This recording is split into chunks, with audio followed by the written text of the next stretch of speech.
So what is up, guys? Welcome to your set 15 review. I'm your host, Wolf Thunder Ranger. We're going to go over the cards that all came out in set 15, see if we missed anything, but this will be a strong review for you guys to get ready and get those match prepped for the future.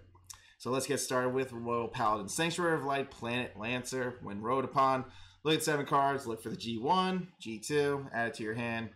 Look for the G2, G3, add it to your hand. Sanctuary of Light, Little Storm, this is the G1. When rode upon by the G2 that isn't the G2, go find the G2, so it's a rider, fixer, chainer.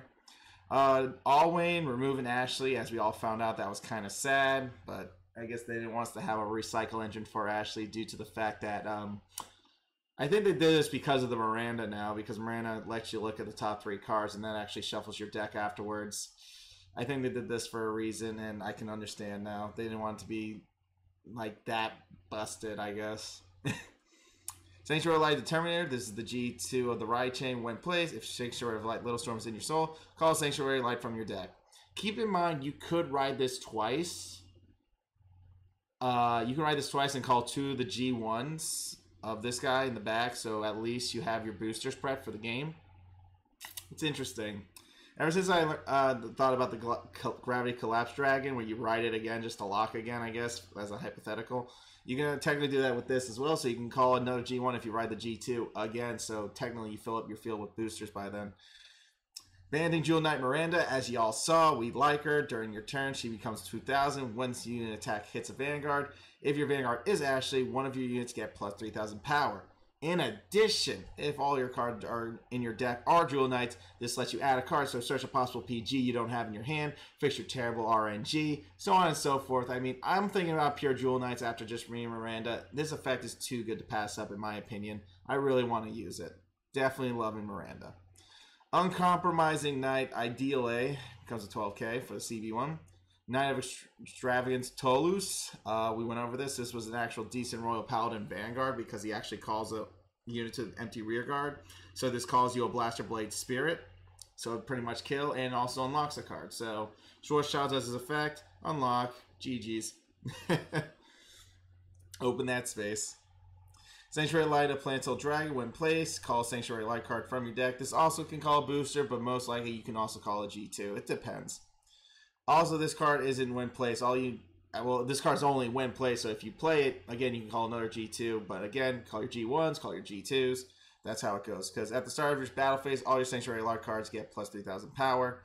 So again, I guess this is a limit break 4. I guess if you break right Ashley, then everyone is at like 22k columns, and that's how it works, because you have your whole field is Sanctuary of Light. So I guess that's what they kind of wanted you to do with that. Sanctuary Light, Brightness Dragon, Counterblast 1 to have 3 of your rear guards get plus 5,000 power. When placed, unlock one of your block cards. So if you are making a Sanctuary of Light deck, you can run this, and this is good against the lock mechanic against CBD. So this card can also help you. So maybe a Sanctuary Light deck is a nice budget deck to try out. Yes, Broken Heart Jewel Knight Ashley Reverse, lock Counterblast 1, lock 2 instead of 1. Retire one of your opponent's front row rear guards and call Jewel Knight from the deck. I'm obviously calling Miranda. Free searching is good, especially if they have 4 damage and I break ride this. That means this thing's already at 2,300 and Miranda's going to be able to swing, give another unit in a different column 3,000 power, and it's all just going to connect from there. I really like it. I mean, Rosa Ashley, you know, is nerfed, but not to the extent of what she can call that can give you more juice, more power. And by power, I mean you're able to add a card. You know how good that is? It's really freaking good. Especially when it can be a PG, intercept for later. Anything you want to your hand, it will come. I like it. This actually came out of nowhere. Sprout Jewel Knight Camille. At the start of your main phase, CB1 to call a Jewel Knight from your deck. Your units with this ability, units with the ability, if you have 4 or more Jewel Knights, rear guards, require 1 less count. Now, believe it or not, this is going to sound funny. This card's good in a sense that if this also acts as a rear guard effect, so technically you can have only 3, and that means Tracy can just be a 12k with only 3 Jewel Knights. But I mean, we're gonna have 4 or more Jewel Knights somehow. I mean, this card's, I guess, trying to image if you lock 2 rear guards, it's gonna compensate it. But yeah, with Sprout Knight Camille, you could actually, believe it or not, when you ride, you can ride this first if you have your tildes. You can it's actually kind of stupid if you think about it. Self-damage, I guess, if you're at 3rd damage, and then you can just call another G2 from, you know, your deck.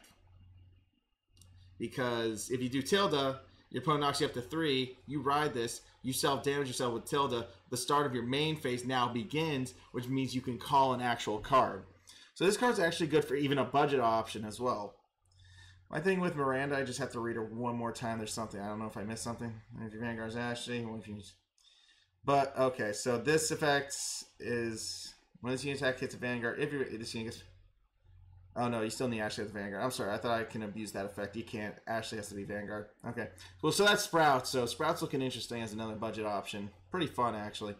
Knight of Forever Hector, 4,000. Once you attack hits a Vanguard, one of your units gets plus 3,000 power. Yikes. Alright, I'm letting you know now. Japan already saw these cards in action, and they did not like it. These are getting nerfed. So take these with a grain of salt now. When your unit stands during the battle phase, if your Vanguards are Asura, this unit gets plus 3,000 power. So if your whole field was Asura, this unit gets 3,000 power plus every other Samurai that freaking restood during that battle. So it was legit big ass numbers. So that's what they did with Daredevil Samurai and Bear Down Samurai. So Japan is nerfing this effect a lot because these guys were able to hit magic numbers. Very easy. No defense could stop this combo. It was a nuts. The Immortal Mon combo was ridiculous. Yeah. Because Immortal Kaiser's effect's only 1 turn, but that 1 turn legit can push you for game. Because your units are going to be able to freaking smack for game. It's freaking nutty. Jesus. When your drive check reveals a grade 3 or a Samurai, making it consistent. If they bring it down to a G3, never mind. They're just going to nerf the other G1 and G2. At the end of the battle, counterblast 2, discard 2 cards, stand this unit in one of your rear guards and draw 2 cards. This unit gets plus 7,000 power. And with the Mon effect, obviously, your rear guards are going to swing first before you attack with this again. So Mon restands the Samurais again, who are going to be at freaking umpteenth power, maybe 70k, 80k. And that's the GG's right there. Mortal Kaiser already broke Japan's qualifiers. Shocking, right? He didn't do anything in TCG format. Now he's doing stuff in this format. Because in TCG format, it had to be a grade 3. In Zero's format, now his odds have increased to Samurais and G3s. That's a little bit more odds to actually get the biggest restand with power columns of your entire career. So that's all for Nova Grappler. So nothing new actually added, just those 3 cards. So next we talk about Erad. So Spirit Beads, Eradicator, Nada. I think we went over this before too. Puts unit in your soul, and then every unit you retire, the unit gets 3,000. We're not going to use it. Ui's so stupid. Please get your Ui's. When your grade 3 Vanguard is placed, put this unit into your soul, retire one of your opponent's front row rear guards. And you can decide when to use this effect. You don't even have to use it right away. You can save it for like that break right turn, and it's GG's from there. Ui's just ridiculous. Dragon Dancer, Agatha, when your opponent's rear guard is retired by your card effect, Soul Blast 1, every one of your units get plus 3,000 power. Could there be use for that in power creeping? Kind of depends. Maybe like if you have Shuki, you can make Shuki a 13k, so it's already at 22k with the Cannon Saucer, giving you a little bit more of an edge in the battle with damage checking. Something like that. Definitely find some use for that. Wyvern Strike, Zalis, rest this unit, give a unit 2,000. No one's using that. Partner Edge Dragoon, when this is attacked by a unit with Limit Break 4, counterblast 2 to draw a card. So when you boost a unit, when the attack by a unit with Limit Break 4, this, obviously when this boosts a unit that's Limit Break 4, you can counterblast 2 to draw a card. So instead of a G2 doing a draw, you can draw with using a unit that has LB4. And obviously that's garbage. But anyways, Plasma Smiter Dragoon, when your grade 3 Vanguard is placed, this becomes an 18k, so they kept that, which is awkward, but okay. Gravity Bolt Dragon, when your drive check reveals a grade 3, counterblast 1, retire one of your opponent's front row rear guards, and this card gets 5,000 power. Pretty much what this card's going to do is, it unlocks, by the way, so if you're locked, this guy's really not that bad of a Vanguard due to the fact if you do, and since Narukami's kind of gets sacks, he could kill 2 front rows while the units in your front actually get some juice as well. So you're killing the intercept game, so your unit could fight the other unit. So Gravity Bolt does leave up to question that he's actually pretty good, especially in the lock game. If you are, a basic game, even in like a kind of basic game, he's not too bad since technically you can eliminate an entire front row with just 1 G3, and that's 2 attacks on the Vanguard with your rear guards. So that's the positive with Gravity Bolt Dragon in general. Eradicator, Tempest Bolt, you can actually self-damage for this if you wanted to. If the field was full by like 3rd damage, clear up the board and start a new game.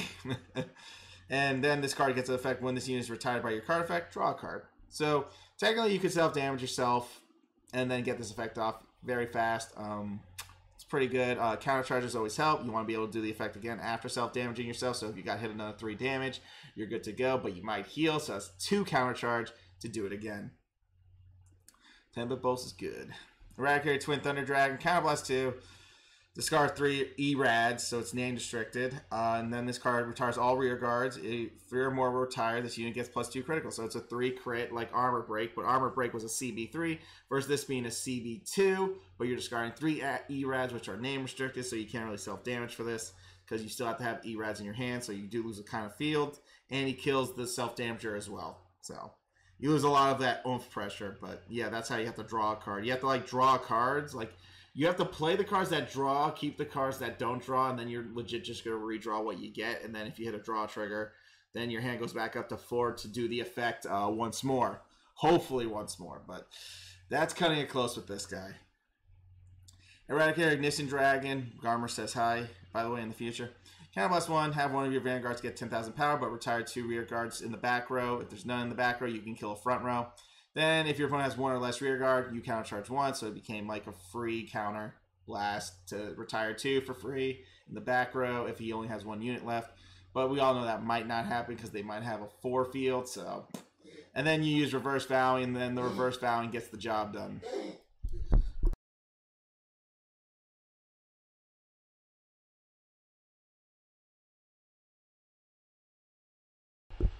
Thunderbowing Zarya. When this unit attack hits a Vanguard, countercharge 1, so they get their grade 3 countercharger.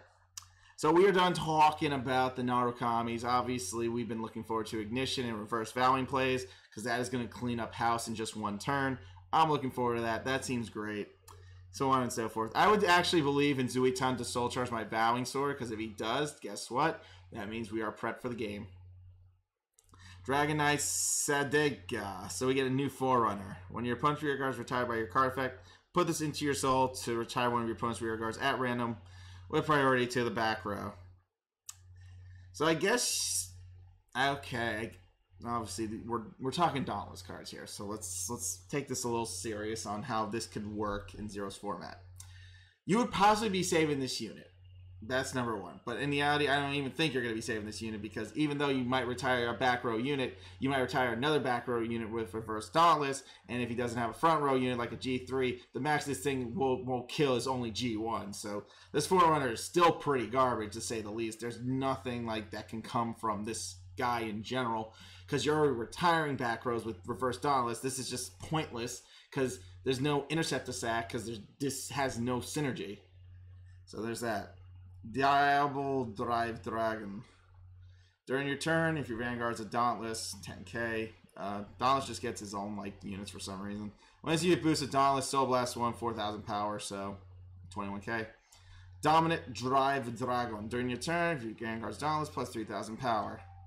Dragon Knight Neshet. As we all know, this is the card we're looking for, but they legit buffed DDD, so now I kind of feel like this card is going to be a little pointless, but it actually will hold some value for the break right turn in general, because drawing an extra card helps you filter your non-PGs. So you want to try to get away from discarding those PGs now, which you can with Neshat, which will give you an extra card to use. So I like Neshat. And I talked about Neshat. Dragon Knight Reza. When your grade 3 Vanguard is placed, 18k.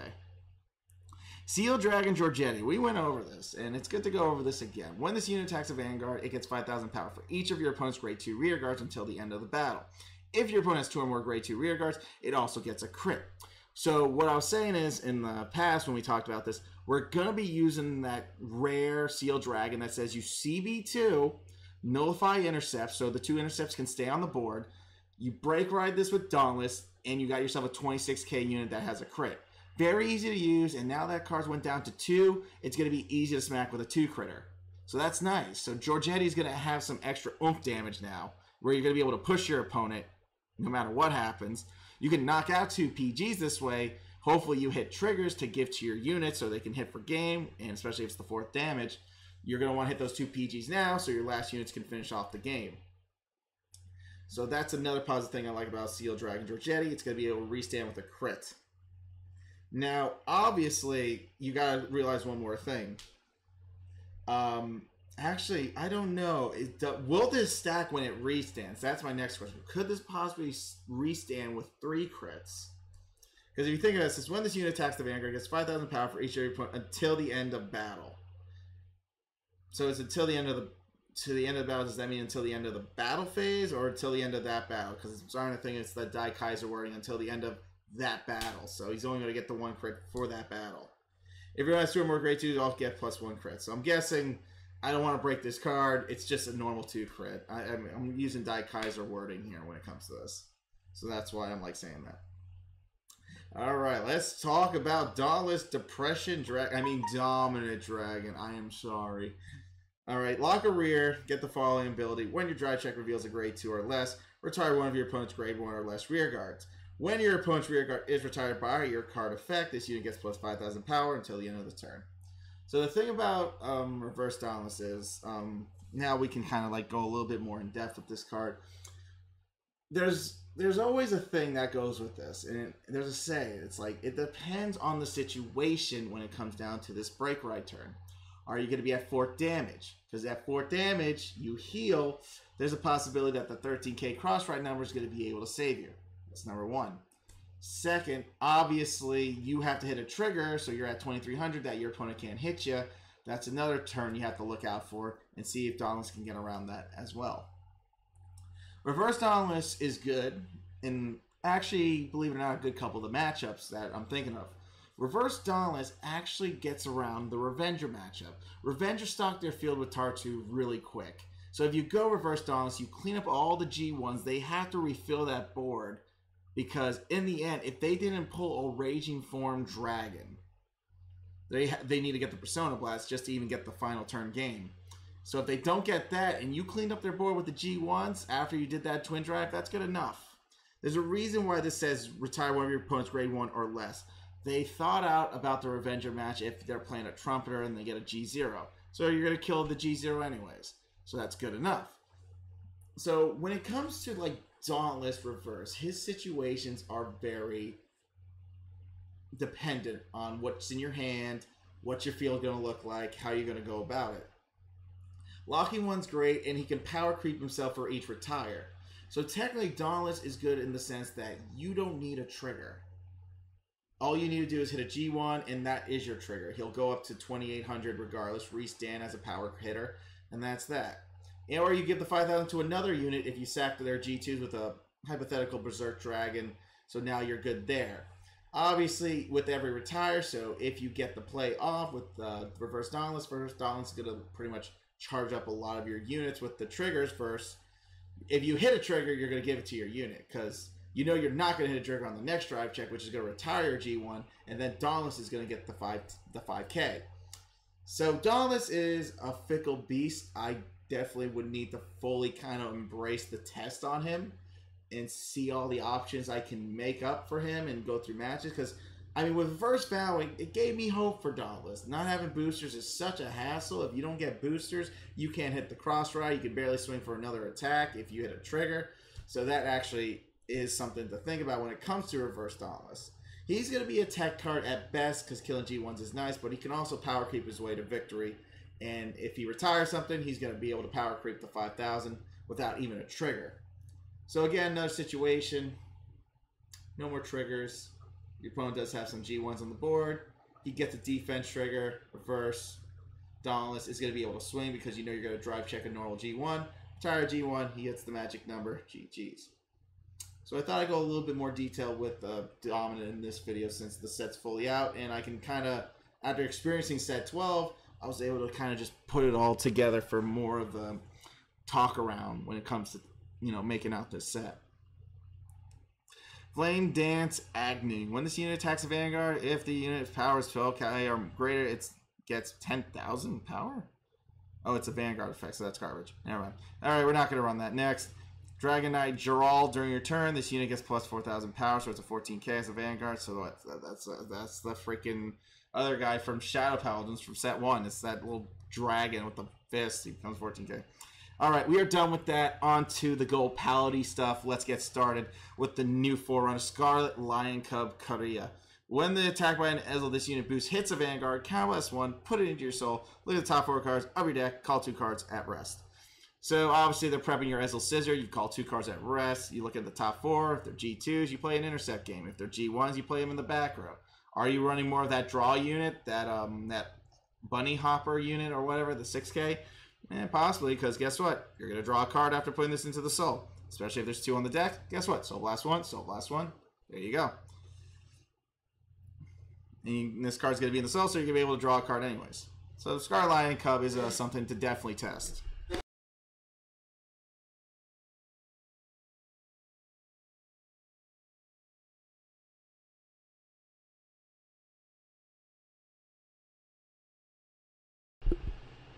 Alright, Sega Twin Beast White Lion is a self-damager for Ezel only. White Rainbow Liberator Balan. When your Blaster Blade Liberator is placed in the same column as this unit, countercharge 1. Now, the biggest debate that is obviously being discussed right now.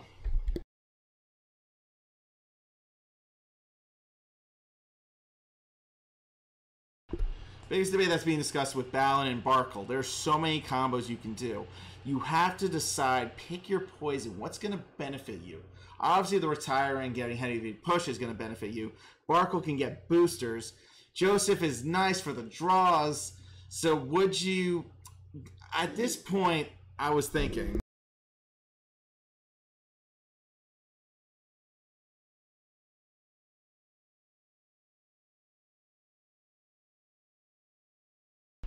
So at this point, I was thinking between Barkle and Balan. And obviously, they both, play their role. Balan calls Joseph, you draw a card. Balan saves you a CB, you killed a unit, and you countercharge 1 back up where we don't need to use Trip anymore. So there is a lot to this unit in general, to the fact that it's obviously a Doreen. Barkle could set it up. Would we start going draw turbo is the next question.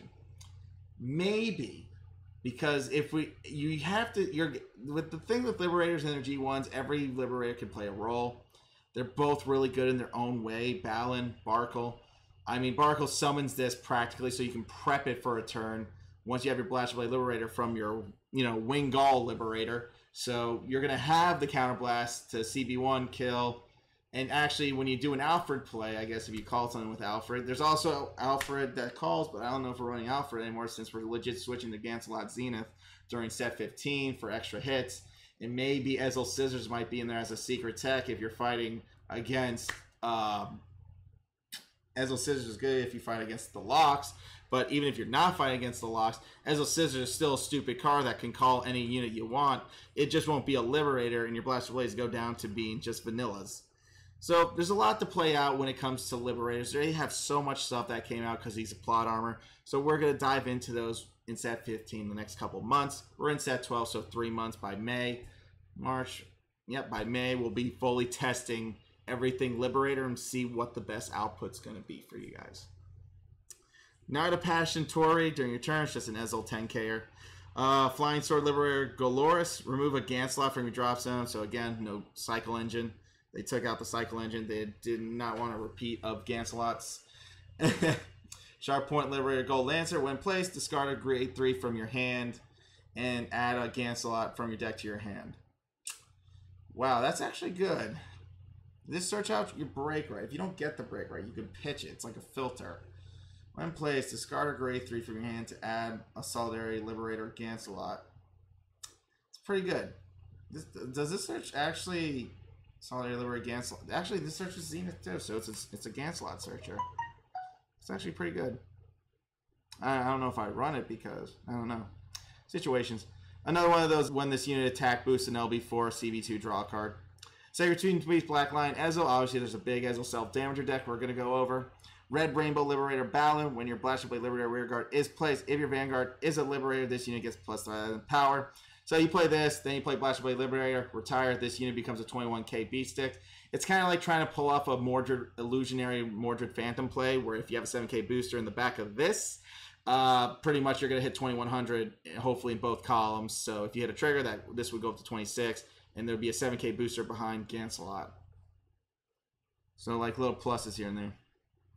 Birding Scale Knight Ellwood. When your grade 3 as a Vanguard is placed, counterblast 1 to call top card. Yeah, no. Dolgo Liberator. When the attack by your other Liberator hits a Vanguard, counterblast 1 to get 5,000 power. Okay, 14k, so with magic number 21. Just needs 1 Liberator to hit.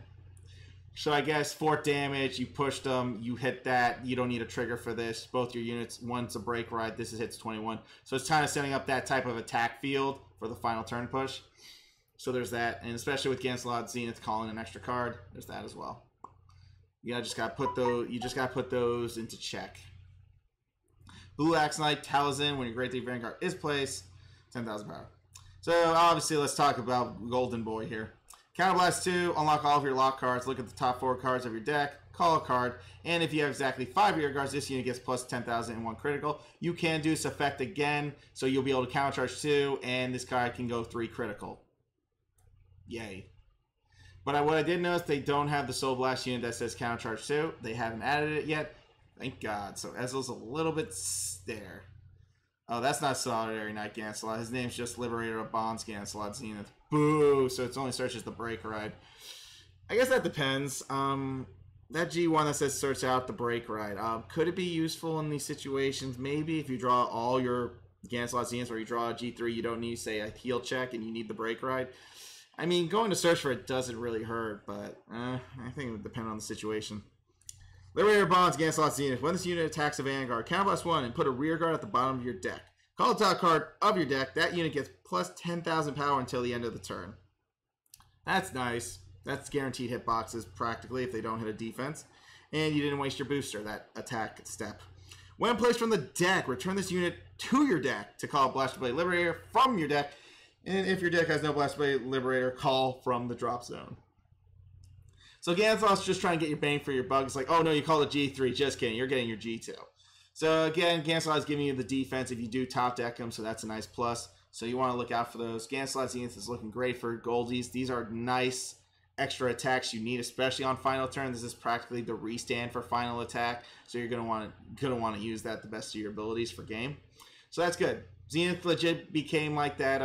He became Raging Form just without like sacking his units and just returning a unit back into the deck to call the top card of your deck so you can get the power. So that's nice. So we're done talking about that now. So Gancelot Zenith, nice. Scissor, ugh. But it looks like Liberators have a lot more to go around, so we're going to be working around a lot of those cards when they come out. On to some Genesis stuff. Battle Maiden Amino Hokare. When this unit boosts, Soul Charge 1. Okay. Nice. Apple Witch Cider. So this I don't think I did see. When placed, your Vanguard gets the following ability until the end of the next turn.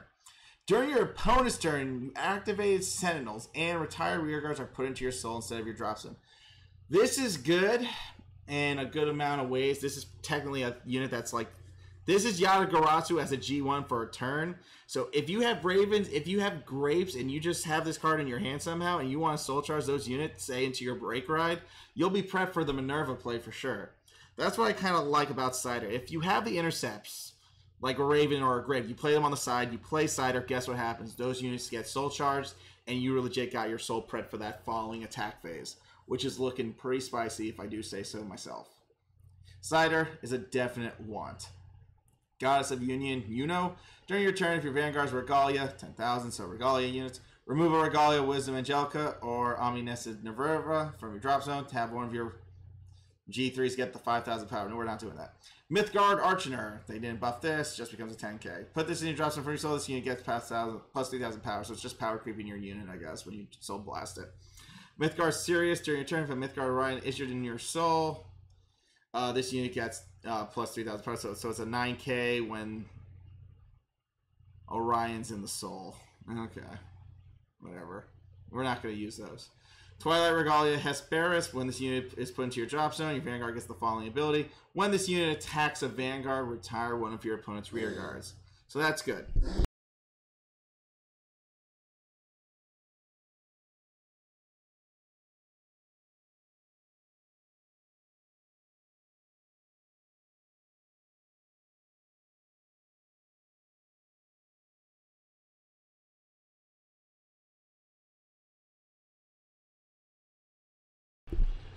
Alright, so with this will come in handy, especially since we're technically hitting cross-ride numbers when it comes to Minerva. So again, another type of situation that revolves around the cross-riding, killing boosters, can't hit, GG's from there. So that's good. Goddess of Trees, Jupiter, during your turn if your units are Regalia, 12k.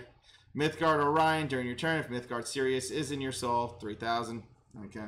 Mythgard Denobula, during your turn when Mythgard Denobula is put into your drop zone from your soul, this unit gets plus 3000 power. Okay. Yeah, whatever on those guys. Let's get to Minerva. When this unit attacks, it gets the following ability until the end of the turn. At the end of that battle, Soul Blast 3 does not have to attack a Vanguard.